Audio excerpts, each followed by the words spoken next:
దేవుని వాక్యాన్ని చదువుకుందాం. యోహాను రాసిన సువార్త 4వ అధ్యాయము 10, 11, 12 వచనాలు. మొదటిగా మనం ఈ వచనాలను చదువుకుందాం. యోహాను రాసిన సువార్త 4వ అధ్యాయము 10, 11, 12 వచనాలు చదువుకుందాం. అందుకు యేసు, నీవు దేవుని వరమును నాకు దాహమునకిమ్మని నిన్ను అడుగుచున్నవాడెవడు? అది ఎరిగి ఉంటే నీవు ఆయనను అడుగుదువు, ఆయన నీకు జీవజలం ఇచ్చునని ఆమెతో చెప్పెను. అప్పుడు ఆ స్త్రీ, అయ్యా, ఈ బావి లోతైనది, చేదుకొనుటకు నీకేమీ లేదే. ఆ జీవజలము ఎలాగూ నీకు దొరుకును?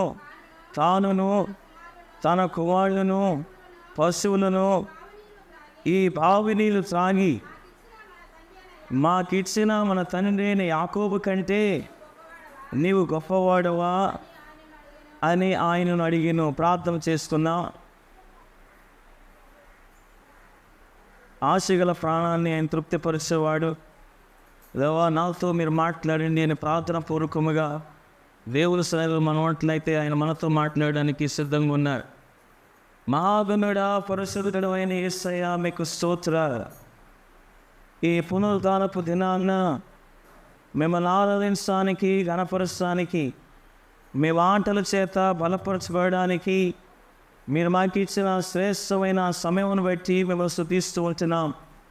ఈ ఆరాధన కార్యక్రమాన్ని ప్రారంభించి మొదలుకొని ఇంతవరకు మీ సన్నిధి మాతో ఉంచినందుకు మీకు స్తోత్రాలు. దేవానైనా ఈ సమయంలో మీ వాక్యం ధ్యానించబోతున్నాం. మా అందరితో మీరు మాట్లాడండి ప్రభు. దేవా, మీ వాక్యం నేర్చుకుని మీ వాక్యపు వెలుగులో మేమందరం నడవడానికి సహాయం చేయమని యేసు నామములో ప్రార్థిస్తున్నాము తండ్రి, ఆమేన్. ప్రియమైన దేవుని బిడ్డలారా, ఈ యొక్క యోహాను సువార్త 4వ అధ్యాయంలో నుంచి 3 విషయాలు మీకు జ్ఞాపకం చేయాలని ఆశపడుతూ ఉంటున్నాను. 3వ వచనం నుండి 9వ వచనం వరకు ఒక భాగం ఏమిటి అని అంటే, మరి పాపులు యేసయ్యను వెతకకపోయినా ఆయన వారిని వెతుకుతూ ఉంటున్నాడు అనేది క్లుప్తంగా దాన్ని వివరించి 2వ భాగాన్ని మీకు జ్ఞాపకం చేస్తామని చదువుకున్న వాక్య భాగం వచ్చి ఇక 4వ అధ్యాయంలో మనం 3వ వచనం చూస్తూ ఉంటే, యేసు క్రీస్తు ఆ యూదా ప్రాంతం నుంచి గలిలయకు వెళుతూ ఉంటున్నారు. ఆ గలిలయ దేశం వెళుతున్నప్పుడు యేసు క్రీస్తు షార్ట్ కట్లు వెళుతూ ఉంటున్నారు. యూదులు సహజంగా ఆ సమరయ గుండా ప్రయాణం చేయరు, వారు వేరే మార్గాన్ని తీసుకుని వెళుతూ ఉంటారు. కానీ యేసు క్రీస్తు సర్వజ్ఞాని, ఆయన ఒక ఉద్దేశంతో ఈ యొక్క మార్గం గుండా ప్రయాణం చేస్తూ ఉంటున్నారు. ఒకసారి మాటను మనం చదువుకున్న 3, 4 వచనాలు. ఆయనను యేసే బాప్తిస్మం ఇయ్యలేదు కానీ ఆయన శిష్యులు ఇస్తున్నది. ఆయన సమరయ మార్గమున వెళ్ళవలసి వచ్చెను గనుక యాకోబు తన కుమారుడైన యోసేపుకి ఇచ్చిన భూమి దగ్గర ఉన్న సమరయలోని సుఖాలను ఒక ఊరికి వచ్చెను. అది యేసు క్రీస్తు సమరయ గుండా ఆయన గలిలయ ప్రాంతానికి వెళుతూ ఉంటున్నారు. ఏంటి యొక్క ఉద్దేశం అని అంటే, మరి ఆ సమరయ ఆ ప్రాంతం కూడా వెళుతూ ఉంటే సుకారు అనే ప్రాంతంలో యాకోబు కట్టించిన బావి ఉన్నది. ఆ బావి దగ్గరికి సమరయ స్త్రీ వస్తూ ఉంటుంది. అయితే సమరయ స్త్రీతోటి మాట్లాడడానికి యేసు క్రీస్తు ఒక ఉద్దేశంతో ఆ ప్రాంతానికి వెళుతూ ఉంటున్నారు. అయితే సుకారు అనే ఆ ఊరికి వచ్చేటప్పటికీ ఆ బావి దగ్గర యేసు క్రీస్తు అక్కడ మరి విశ్రాంతి తీసుకుంటున్నట్టు మనం చూస్తూ ఉంటాం. ఆయనతో పాటు శిష్యులు ఉంటే శిష్యులు ఊళ్ళోనికి వెళ్ళి ఆహారం తీసుకురావడానికి వెళ్తారు. అక్కడ యేసు క్రీస్తు ఉన్నప్పుడు ఆ బావి దగ్గరికి సమరయ స్త్రీ వచ్చింది. మాటలు చదువుతాం చూడండి 6వ వచనం నుండి. అక్కడ యాకోబు బావి ఉండేది కనుక యేసు ప్రయాణం నడిచిన రీతిని ఆ బావి వద్ద కూర్చుండెను. అప్పటికి ఇంచుమించు 12 గంటలాయను. సమరయ స్త్రీ ఒకటి నీళ్లు చేదుకుంటూ అక్కడికి రాగా యేసు నాకు దాహమునకిమ్మని ఆమెను అడిగెను. అని యేసుక్రీస్తు ఆ బావి దగ్గర ఉన్నప్పుడు ఆ శిష్యులు యేసుక్రీస్తు ఉన్న శిష్యులు ఊరిలోనికి ఆహారాన్ని తీసుకురావడానికి వెళ్ళారు. అయితే అక్కడ ఎవరున్నారంటే యేసుక్రీస్తు ఒక్కరే ఉన్నారు. ఆయన చూసినప్పటికీ 12 గంటలకి ఇంచుమించు మధ్యాహ్నం 12 గంటలకి సమరస్య బావి దగ్గరకు వచ్చింది. మామూలుగా సహజంగా చూస్తుంటే నీళ్లు తెచ్చుకోవడానికి ఉదయం వెళ్తారు, లేకపోతే సాయంత్రం మట్లు వెళ్తూ ఉంటారు. అది ఒకవేళ ట్యాప్స్ వచ్చాయనుకోండి, ఆ సమయాన్ని జనాభాను బట్టి సమయాలు మారుతూ ఉంటాయి. కానీ బావి దగ్గరికి నీళ్లు తెచ్చుకోవడానికి వెళుతున్నారంటే ఉదయం లేకపోతే సాయంత్రం వెళుతారు. అయితే ఈ సమరస్య మధ్యాహ్నం వేళ వెళ్ళింది. ఒకవేళ మధ్యాహ్నం వేళ వెళ్ళింది అని అంటే ఆమె పాపంలో జీవిస్తోంది. ఒకవేళ కనుక ఉదయం సాయంత్రం వెళితే ఆ తెలిసిన వాళ్ళు లేకపోతే ప్రజలు ఏమైనా హేళన చేస్తారనో లేకపోతే గురించి మాట్లాడుకుంటారనో ఒక భయం చేత ఉదయం సాయంత్రం ఆ వేళల్లో వెళ్ళట్లా. మధ్యాహ్నం వేళల్లో అంటే ఎవరు లేని సమయంలో ఈ సమరస్య వెళ్ళి నీరు తెచ్చుకోవడానికి చూస్తూ ఉంటుంది. అప్పుడు అక్కడికి వెళ్ళగానే అక్కడ యేసుక్రీస్తు ఉన్నట్లు మనం చూస్తూ ఉంటాం. నాకు దాహముకిమ్మని ఆమెను యేసయ్య అడిగారు. అప్పుడు ఎందుకు వచ్చి రాయబడిన మాట, ఆయన శిష్యులు ఆహారం కొడితే ఊరిలోనికి వెళ్ళింది. ఆ సమరస్య యూదుడు అయిన నీవు సమరస్యనైన నన్ను దాహముకిమ్మని ఎలా అడుగుతున్నావని ఆయనతో చెప్పాను. ప్రియమైన దేవుని బిడ్డలారా, ఇక చూస్తుంటే యూదుడైన యేసుక్రీస్తు సమరస్యని నీళ్ళు అడుగుతూ ఉంటున్నారు. అయితే సమరయునికి యూదులకి సాంగత్యం అనేది లేదు. సమరయునికి యూదులకి చూస్తుంటే అంటరానితనం. యూదులు చాలా తక్కువ వారిగా సమరయుల్ని చూస్తూ ఉండేవారు. సమరయుల్ని ఎలా అంటే అంటరాని వారిగా చూస్తూ ఉండేవారు.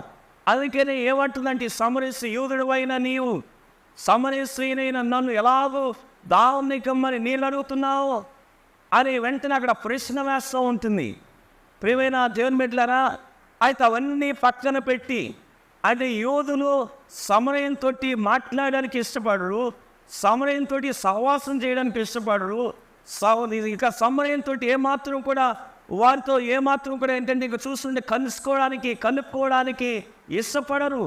అది అవన్నిటిని కూడా పక్కన పెట్టి యేసుక్రీస్తు సమరస్యతోటి మాట్లాడుతూ ఉంటున్నారు. కారణం ఏంటంటే యేసుక్రీస్తు ఆమె పాపి, ఆమెను రక్షణలోనికి నడిపించాలి, ఆమెకు నిత్యజీవాన్ని ఇవ్వాలి అని యేసుక్రీస్తు ఉద్దేశపూర్వకంగా అక్కడుండి సమరస్యతోటి మాట్లాడుతూ ఉంటున్నారు. ప్రియమైన దేవుని బిడ్డలారా, మనము కూడా రక్షించబడామని చెప్తూ ఉంటున్నాం. ఏంటంటే పాపులు మన దగ్గరికి రాకపోయినా పాపులను వెతుక్కుంటూ అంటే రక్షించబడిన వారు ఎక్కడున్నారో తెలుసుకుని వారికి సువార్త అనేది అందించాలి అనేది జ్ఞాపకం చేస్తుంటున్నాను. యేసుక్రీస్తు గురించి ఇతరులకు చెప్పేవారిగా మన సమయాన్ని కేటాయించాలి అనేది జ్ఞాపకం చేస్తుంటున్నాను. ఆఫీస్లో ఉన్నా, స్కూల్స్కి వెళ్ళినా, కాలేజీకి వెళ్ళినా, మనం ఎక్కడున్నా కానీ వారిని వెతుక్కుంటూ యేసయ్య గురించి 4 మాటలు చెప్పేవారిగా ఉండాలి అని దేవుని సావుకునిగా మీకు జ్ఞాపకం చేస్తూ ఉంటున్నాను.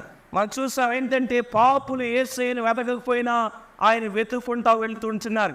అయితే 10వ వచనం నుంచి మన కింద చదువుతూ ఉంటే యేసయ్య ఇచ్చే నిత్య జీవం ఒక వరం, దానిని పొందుకోవడానికి మనం ఏమాత్రం కూడా అర్హులమే కాదు. యేసయ్య ఇచ్చే నిత్య జీవం ఒక వరం, దానిని పొందుకోవడానికి మనం ఏమాత్రం కూడా అర్హులమే కాదు. 10వ వచనాన్ని మరొకసారి చదువుకుందాం. అందుకు యేసు, నీవు దేవుని వరమును నాకు దాహముకిమ్మని నిన్ను అడుగుతున్నావాడెవడు? అది ఎరిగింటే నీవు ఆయనను అడుగుదువు, ఆయన నీకు జీవజలమిచ్చునని ఆమెతో చెప్పాను. అంటే అక్కడ సమరస్యతోటి మాట్లాడుతున్నప్పుడు ఆ సంభాషణ మీదనే యేసయ్య సమరస్యతోటి అన్న మాట ఏంటంటే, నీవు దేవుని వరం నాకు దాహముకిమ్మని నిన్ను ఎవడు అడుగుతున్నాడు? ఒకవేళ ఆయన కనుక నువ్వు అడిగితే ఆయన నీకు ఏంటంటే నిత్యం జీవజలాన్ని ఇస్తాడు అని అనగానే సమరస్య అన్న మాట 11వ వచనం. అప్పుడు ఆ స్త్రీ, అయ్యా ఈ బావి లోతైనది, చేరుకున్నటకు నీకేమీ లేదే, ఆ జీవజలం ఎలాగో నీకు దొరుకును అని యేసుక్రీస్తు దేని గురించి మాట్లాడుతున్నారో సమరస్యకి అర్థం కాల. ఎందుకంటే ఇక సమరస్య ఆమె ఒక శరీర సంబంధిగా పిలువబడుతుంది. ఆత్మ సంబంధమైన విషయాలను ఈ శరీర సంబంధమైన సమరయ స్త్రీ అర్థం చేసుకోలేకపోయింది. నికోదేము కూడా యేసయ్యతో మాట్లాడుతున్నప్పుడు నికోదేము కూడా అర్థం చేసుకోలేకపోయాడు యేసయ్య చెప్పిన ఆత్మ సంబంధమైన విషయాన్ని. యేసయ్య చెప్పిన ఆత్మ సంబంధమైన విషయం నికోదేముతో ఏమిటంటే, ఒక కొత్తగా జన్మిస్తేనే కానీ వాడు దేవుని రాజ్యానికి వెళ్ళడు అని అనగానే నికోదేము అన్న ప్రశ్న ఏంటి? ముసలివాడైన వాడు మళ్ళీ ఎలాగో తండ్రి గర్భంలోకి నేను రాగలడు అని యేసుక్రీస్తు దేని గురించి మాట్లాడుతున్నాడో నికోదేముకి అర్థం కాదా? ఎందుకంటే నికోదేము అక్కడ చూస్తుంటే పరిసయ్యుడిగా పిలువబడ్డాడు, నికోదేము యూదుల అధికారిగా పిలువబడ్డాడు. కానీ ఆత్మ సంబంధమైన విషయంలో ఆయన ఏమాత్రం కూడా అభివృద్ధి చెందిన వారిగా పిలువబట్ల, రక్షణ అనుభవం కలిగిన వారిగా పిలువబడట్లేదు. అందుకే ఆత్మ సంబంధమైన విషయాన్ని గ్రహించలేకపోయాడు. ఇక చూస్తుంటే సమరయ స్త్రీ కూడా ఆత్మ సంబంధమైన విషయాన్ని గ్రహించలేకపోయింది కనుక శరీర సంబంధిగా మాట్లాడుతుంది. అయ్యా, ఈ బావి లోతైనది, చేదుకునేటప్పుడు నీకేమి అంటే బకెట్ లేదే, ఆ బావి నుంచి నీళ్ళు తీయడానికి నీకు బకెట్ లేదు కదా, నువ్వు ఎలాగో దాంట్లో నుంచి తీసి జీవజలాన్ని ఇస్తావు అని ఒక శరీర సంబంధిగా మాట్లాడుతూ ఉంది. మళ్ళా అంటున్న మాట 12వ వచనంలో, తానును తన కుమారులను పశువులను ఈ బావి నీళ్లు త్రాగి మాకిచ్చిన మా తండ్రి అయిన యాకోబు కంటే నీవు గొప్పవాడువా అని ఒక మాటలు చెప్పలేని అంటున్న మాట. ఇక్కడ ఒక మాట మీకు జ్ఞాపకం చేస్తున్న, మన తండ్రి అయిన యాకోబు కంటే. సమరయ స్త్రీ వాడుతున్న మాట మన తండ్రి అయిన. ఆ స్త్రీ సమరయ ప్రాంతానికి చెందినది. మరి యేసయ్య యూదుడు, అయితే యూదుడైన యేసయ్యతో అంటున్న మాట ఏంటంటే, మన తండ్రి అయిన యాకోబు కంటే నీవు గొప్పవాడువా. ప్రియమైన దేవుని బిడ్డలారా, ఒకసారి ఇక చరిత్రను మేము అర్థం చేసుకోవాలి. ఏంటంటే, మరి ఇశ్రాయేలు మొదటిగా మనం చూస్తే ఒక రాజ్యం కింద పిలువబడేది. ఆ ఇశ్రాయేలుకి మొట్టమొదటి రాజు సౌలు, రెండవ రాజు దావీదు, మూడవ రాజు సొలొమోను తర్వాత రాజ్యము 2 భాగాలుగా విభాగింపబడింది. మరి 2 గోత్రాల వారిని ఒక రాజ్యము, 10 గోత్రాల వారిని ఇంకో రాజ్యం అన్నారు. ఈ 2 గోత్రాలు ఎవరంటే యోదా, అదేవిధంగా బెన్యమీన్ అనే గోత్రం. ఈ 2 గోత్రాల వారిని మనం ఏమన్నారంటే సౌదరన్ కింగ్డమ్ అన్నారు, అంటే దక్షిణ రాజ్యం. ఈ 10 గోత్రాల వారిని చూస్తుంటే నార్థరన్ కింగ్డమ్, అంటే ఉత్తర రాజ్యం కింద పిలువబడింది. అయితే ఈ 2 గోత్రాల వారిని యోధా రాజ్యం ఏంటంటే, మరి నెబుకద్నెజరు రాజు 3 సార్లు ఈ యోధా రాజ్యం మీదకి వచ్చి వారిని చెరలోనికి తీసుకెళ్ళిపోతారు. చివరిసారిగా మనం చూస్తుంటే క్రీస్తు పూర్వం 586 సంవత్సరంలో యోధా రాజ్యం మీదకి వచ్చి ఆ పట్టణాన్ని కాల్చేసి ఆ దేవాలయాన్ని కూల్చేసి మరికొంతమంది యూదులను బబులోనికి తీసుకెళ్ళిపోతారు. అయితే ఇక్కడ 10 గోత్రాల వారు ఉన్నారు. ఈ 10 గోత్రాల వారిని చూస్తుంటే క్రీస్తు పూర్వం 722వ సంవత్సరంలో అషూరు అనే రాజు వారి మీదకి వచ్చి వారిని ఆ ప్రాంతానికి తీసుకువెళ్తారు. అయితే ఈ యొక్క 10 గోత్రాల్లో ఉన్నవారు అక్కడ అన్యులతోటి వివాహం చేసుకుని అక్కడే నివసిస్తూ ఉంటారు. అయితే వీరులు కొంతమంది చూస్తుంటే సమరయులుగా పిలువబడుతూ ఉంటున్నారు. అయితే అవి సమరయులుగా పిలువబడుతున్న 10 గోత్రాల వారిలో ఒక గోత్రం ఎవరంటే ఎఫ్రాయిం. ఎఫ్రాయిం అనే గోత్రం పెద్ద గోత్రం. అయితే ఎఫ్రాయిం ఎవరి కుమారుడు? యోసేపు కుమారుడు. యోసేపు ఎవరి కుమారుడు? యాకోబు కుమారుడు. యాకోబు యోసేపుని పిలిచి, అయ్యా నీ కుమారుని ఇద్దరిని తీసుకురమ్మంటాడు. ఎఫ్రాయిముని మనష్షేని తన దగ్గర తీసుకుని యోసేపుతో అంటున్న మాట ఏమనంటే, వీరిద్దరూ నా కుమారులు అని అంటాడు. అందుకని యోసేపు యొక్క పేరు 12 గోత్రాలలో ఉండదు, కానీ అందుకని ఎవరు ఉంటారంటే మనష్షే, అదేవిధంగా ఎఫ్రాయిం. యాకోబుకున్న 12 మంది కుమారులలో యోసేపు పేరు మరలా లేవి. వారిద్దరి పేర్లు 12 గోత్రాలలో ఉండవు. ఎందుకంటే లేవిని దేవుడు ప్రత్యేకంగా యాజకత్వానికి ఏర్పాటు చేసుకున్నాడు. ఆ యాకోబుకి బదులుగా కుమారుని తీసుకున్నారు. అందుకని ఆ 12 గోత్రాల్లో మనం చూస్తుంటే ఎఫ్రాయిం గోత్రం, మనష్షే గోత్రం మనకు కనబడుతూ ఉంటాయి. అయితే ఇక మనష్షే గోత్రం, అయితే మనష్షే గోత్రం ఉన్న ప్రజలు ఈ సమరయులతో అక్కడున్న అన్యులతోటి వివాహం చేస్తున్నారు. అది వివాహం చేసుకుంటే ఇప్పుడు ఈ సమరయ స్త్రీ కనెక్షన్ ఎక్కడుందంటే ఎఫ్రాయిం గోత్రం నుంచి అక్కడ చూస్తుంటే యాకోబుకి అంటే ఎఫ్రాయిము యోసేపు కుమారుడు, యోసేపు యాకోబు కుమారుడు గనుక ఇక్కడ అంటున్నమాట, మన తండ్రి అయిన యాకోబు కంటే నీవు గొప్పవాడువా. యేసుక్రీస్తు భూమి మీద ఉన్నప్పుడు యూదులతో మాట్లాడుతూ అని అంటున్న మాట, మీరు నా మాటలు నమ్మితే మరణాన్ని రుచి చూడరు, మీరు నిత్య జీవాన్ని కలిగి ఉంటారంటే వారు అడిగిన మాట. ఆ మాట కూడా మనం చదువు చూడండి. యోహాను సువార్త 8వ అధ్యాయము 51వ వచనం నుంచి త్వరగా మనం చదువుకుందాం.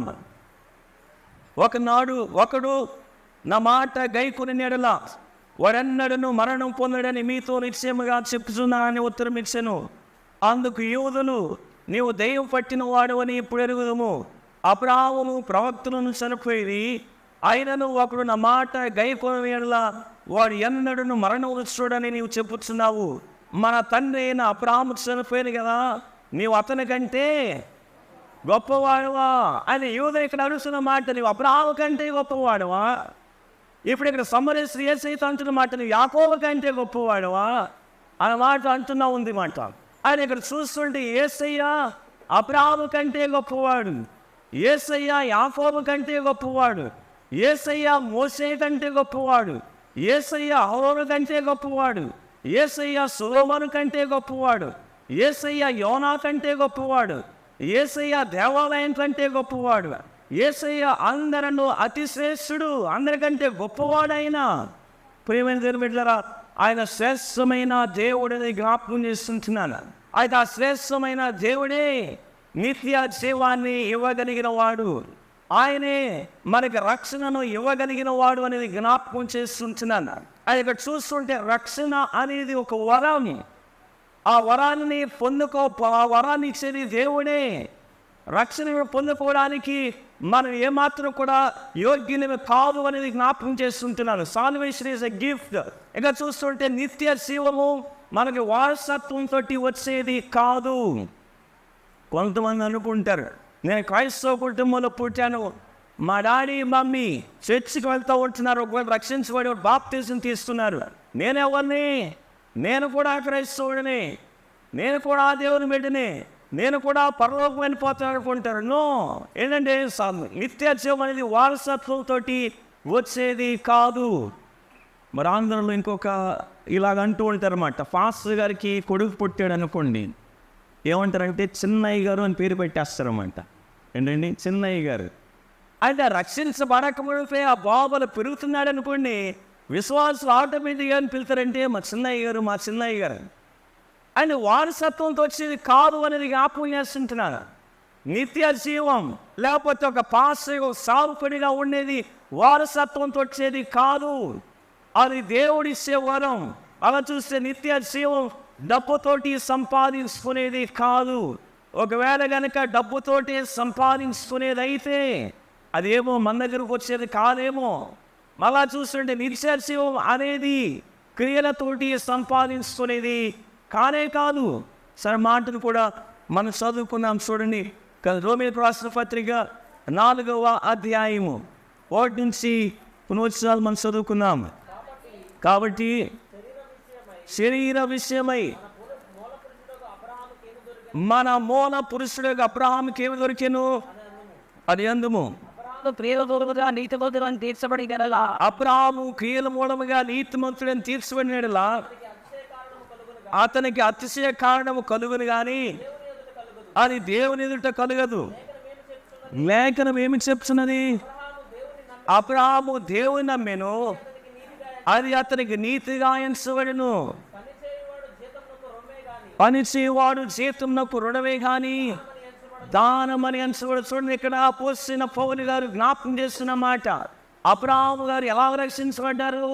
క్రియల ద్వారా రక్షించబడ్డారా లేకపోతే విశ్వాసం ద్వారా రక్షించబడ్డారా?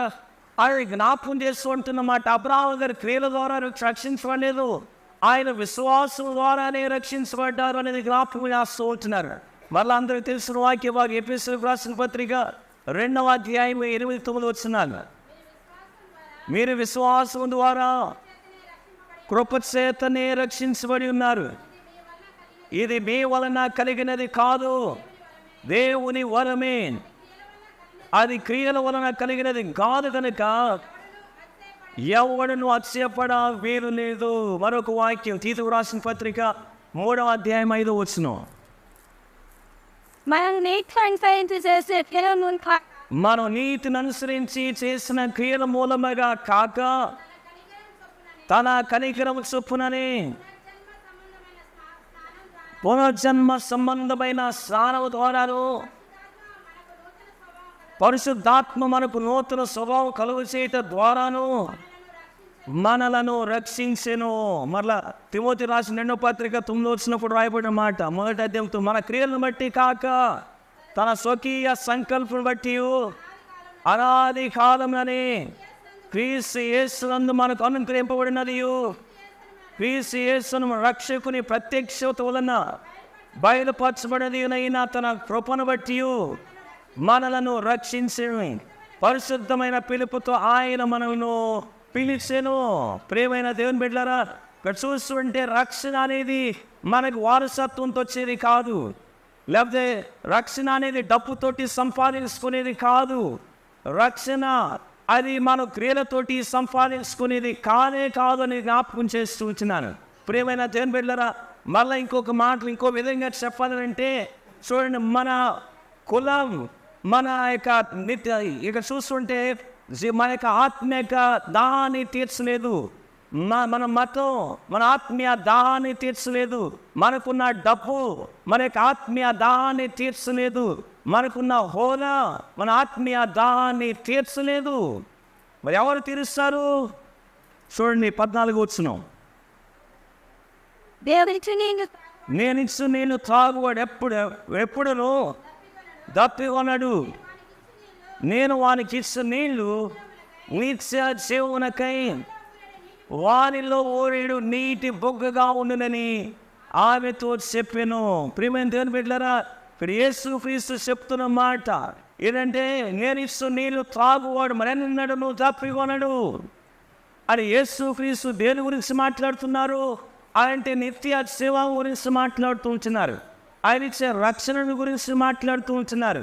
అంటే రక్షించబడితే మరేంటో ఒక సాటిస్ఫాక్షన్, సంతృప్తి అనేది ఉంటుంది అనేది జ్ఞాపకం చేస్తూ ఉంటున్నారు. అది లోకంలో వీళ్ళ డబ్బు ఉండొచ్చు, ఆస్తి అంతస్తు ఉండొచ్చు, ఈ లోక ప్రకారం చూస్తే గొప్పవారిగా ఉన్నతమైన వారిగా పిలువబడచ్చు. అయితే దాంట్లో ఏముండదంటే సంతృప్తి అనేది ఉండదు అనేది జ్ఞాపకం చేస్తూ ఉంటున్నాడు. అందుకే నేను ఇచ్చు నీళ్ళు త్రాగువాడు మరెన్నడూ దప్పికొనడు. ప్రియమైన దేవుని బిడ్డలారా, ఇదే మాటను విషయాన్ని మరి సమ్మరేశ్వరి స్త్రీతో అలా మాట్లాడుతున్నప్పుడు అప్పుడు సమ్మరేశ్వరి స్త్రీ అంటుందన్నమాట. 15వ వచనం చదువుకుందాం. ఆ స్త్రీ ఆయనను చూసి, అయ్యా నేను దప్పికొనకుండానట్లును చేరుకున్నట్టుకు ఎంత దూరం రాకుండానట్లును ఆ నీళ్లు నాకు దయచేయమని అడుగగా. చూడండి, ఎప్పుడైతే యేసుక్రీస్తు నిత్య జీవం గురించి చెప్పారో, మళ్ళా దప్పికొనని చెప్పారు, అప్పుడు సమరస్త్రీకి ఇంకా అర్థం కాల, ఇంకా శరీర సంబంధి ఉంది కనుక అప్పుడు అంటున్నమాట, అయ్యా నేను మరలా అంటే రోజు ఈ బావి దగ్గరికి రాకోకుండా ఆ నీళ్ళేదో నాకు ఇవ్వండి అని అంటూ ఉందన్నమాట. అది యేసుక్రీస్తు యొక్క ఉద్దేశం ఏంటంటే, అలా మాట్లాడుతున్నప్పుడు ఆమె పాపి అని గ్రహించాలి, ఆమె పాపాన్ని ఒప్పుకోవాలి అనేది యేసుక్రీస్తు యొక్క ఉద్దేశంతో మాట్లాడుతూ ఉంటున్నారు. అది ఎప్పుడైతే యేసుతోటి ఆ మాటలు మాట్లాడిందో, యేసు అంటున్న మాట 16వ వచనంలో, యేసు నీవు వెళ్ళి నీ పెనిమిటిని పిలుచుకొని ఇక్కడికి రమ్మని ఆమెతో చెప్పాను అంటున్నారు. ఓకే, నేను ఆ జీవజలాన్ని ఇస్తాను, అయితే నువ్వు వెళ్ళి నీ పెనిమిటిని తీసుకురా అంటే ఆమెను ఉన్న పాపాన్ని బయట పెడుతూ ఉంటున్నారు. ఆమె పాపి అని గ్రహించాలని. అప్పుడు అంటే మరి నాకు పెనిమిటి లేడే అనగానే అప్పుడు యేసు అంటున్న మాటలు చూడండి, నీకు 5 పెనిమిట్లు ఉండి ఇప్పుడున్నవాడు నీ పెనిమిటి కాడు, సత్యమే చెప్పితో నేను. ఎప్పుడైతే ఆమెతో అలా మాట్లాడుతున్నాడో ఆమెలో ఉన్న పాపం బయటపడింది. ఆమె కూడా నేను పాపిని అని గ్రహించింది. ప్రియమైన దేవుని బిడ్డలారా, యేసయ్య ఇచ్చే నిత్య జీవాన్ని పొందుకోవాలని అంటే మొట్టమొదటిగా నేను పాపిని అని గ్రహించాలి. చాలామంది ప్రార్థనకు వస్తూ ఉంటారు, ప్రార్థన చేస్తారు, వాక్యం చదువుతారు, అన్నీ చేస్తారు, కానీ పాపం అనేటప్పటికీ కోపం వచ్చేస్తుంది అన్నమాట. అనే పాపిని అనే గ్రహింపు లేకపోతే నిత్య జీవాన్ని పొందుకోలేమనేది జ్ఞాపకం చేస్తూ ఉంటున్నాను. ఏంటంటే నేను పుట్టుక క్రైస్తవుని అంటూ ఉంటారు, లేకపోతే చిన్నప్పటి నుంచి నేను సన్నిధికి వస్తున్నాను, నేనే తప్పు చేయలేదే, పాపం చేయలేదు అంటారు. ప్రియమైన దేవుని బిడ్డలారా, మనం తప్పు చేస్తే పాపులు కాదు, పాపం చేస్తేనే పాపని కాదు, మనలో పాపం స్వభావం ఉన్నదే కనుక మనం పాపం చేస్తూ ఉంటున్నాం. ఇక అందుకని దావీదు భక్తుడు అంటాడు, నేను పాపంలో పుట్టిన వాడును, పాపంలోనే నా తల్లి నన్ను గర్భం ధరించండి. చిన్నప్పటి నుంచే పాపుని అని జ్ఞాపకం చేస్తుంటున్నాను. ఎప్పుడైతే నేను పాపిని అని గ్రహిస్తామో అప్పుడే మన ఏంటంటే గ్రహించి మన పాపాన్ని ఒప్పుకొని మన యేసయ్య దగ్గర పశ్చాత్తాపడితే నిత్య జీవాన్ని పొందుకోవడానికి అర్హులమి అనేది జ్ఞాపకం చేస్తుంటున్నాను. ఈ యొక్క సమరస్త్రీ యేసయ్యతోటి మాట్లాడుతున్నప్పుడు తను పాపి అని గ్రహించింది, తన పాప నిమిత్తమే పశ్చాత్తాపడ్డది. ఇక్కడ ఆమె నిత్య జీవాన్ని పొందుకున్నది అని వాక్యం చూడగలం. ప్రియమైన దేవుని బిడ్డలారా, యేసయ్య ఇచ్చే జీవజలం ఒక వరం, దానిని పొందుకోవడానికి మనం ఏమాత్రం కూడా యోగ్యులమే కాదు అని జ్ఞాపకం చేస్తుంటున్నాను. అది కేవలం యేసుక్రీస్తు తన కృపా మహాదేశుని బట్టి ఇచ్చేది. అది మధ్యాహ్న సమయంలో అడుగుతున్నాను, నువ్వు నిజంగా రక్షించబడ్డావా? ఎస్, ఈ లోకాన్ని విడిచిపెడితే నేను పరలోకంలో ఉంటాను, ఈ లోకంలో కన్ను మూసి పరలోకంలో కన్ను తెరుస్తాను అనే నిరీక్షణ నాకున్నది అని చెప్పగలవా? ఒకవేళ గనక ఆ నిరీక్షణ లేకపోతే యేసయ్య దగ్గర పశ్చాత్తాపడని జ్ఞాపకం చేస్తుంటున్నాను. ఆయన దగ్గర పశ్చాత్తాపడి మన పాపాలు ఒప్పుకుంటే యేసయ్య మనల్ని తన రాజ్యానికి వారసులుగా చేస్తారు. ప్రియమైన దేవుని బిడ్డలారా, మరొక మాటను మీకు క్లుప్తంగా జ్ఞాపకం చేస్తాను. అది సమరస్త్రీ. రేపు మూడవ మాటగా సమరస్త్రీలోంచి మనం నేర్చుకోవాల్సింది ఏమిటి అని అంటే, యేసయ్య గురించి సాక్ష్యం ఇచ్చేవారిగా ఉండాలి. 39వ వచనం నుండి 42వ వచనం వరకు మనం చూస్తే రాయబడిన మాటలు చదువుకుందాం. నేను చేసినవన్నీ నాతో చెప్పానని సాక్ష్యం ఇస్తున్న స్త్రీ యొక్క మాటను బట్టి ఆ ఊరిలోని సమరయులలో అనేకులు ఆయన యందు విశ్వాసం ఉంచిరి. ఆ సమరయులు ఆయన యొద్దకు వచ్చి తమ యొద్ద ఉండమని ఆయనను వేడుకునేది కనుక ఆయన అక్కడ 2 దినములు నేను ఆయన మాటలు వినినందున ఇంకను అనేకులు నమ్మి ఆ స్త్రీని చూసి, ఇక మీదట నువ్వు చెప్పిన మాటను బట్టి కాక మా బట్టుకు మేము విని ఈయన నిజముగా లోక రక్షకుడని తెలుసుకుని నమ్ముచున్నామనిరి. ప్రియమైన దేవుని బిడ్డలారా, ఈ సమరస్త్రీలు ఎప్పుడైతే మార్పు వచ్చిందో ఆ మార్పును ఏంటంటే తన ప్రాంతంలోనికి వెళ్ళి చెప్తామన్నమాట. ఏంటంటే నేను చేసినవన్నీ నాతో చెప్పిన చూద్దరు కానీ ఆయన మెస్సయ్యా, ఆయన ఒక ప్రవక్త, ఆయనే క్రీస్తు అని యేసు క్రీస్తు గురించి సాక్ష్యం ఇచ్చింది. ఆమె సాక్ష్యం ఇవ్వడం వలన అనేక మంది యేసు క్రీస్తుని విశ్వాసం ఉంచారు. అదే 39వ వచనం రాయబడిన మాట. నేను చేసినవన్నీ నాతో చెప్పానని సాక్ష్యం ఇచ్చిన స్త్రీ యొక్క మాటను బట్టి ఆ ఊరిలోని సమరయులలో అనేకులు యేసు క్రీస్తుని విశ్వాసం ఉంచిరి. ప్రియమైన దేవుని బిడ్డలారా, రక్షించబడ్డామని చెప్తున్నాం, మంచిదే. లేదా బాప్తిజం తీసుకుని 15 సంవత్సరాలు 20 సంవత్సరాలు చెప్తూ ఉంటున్నాం.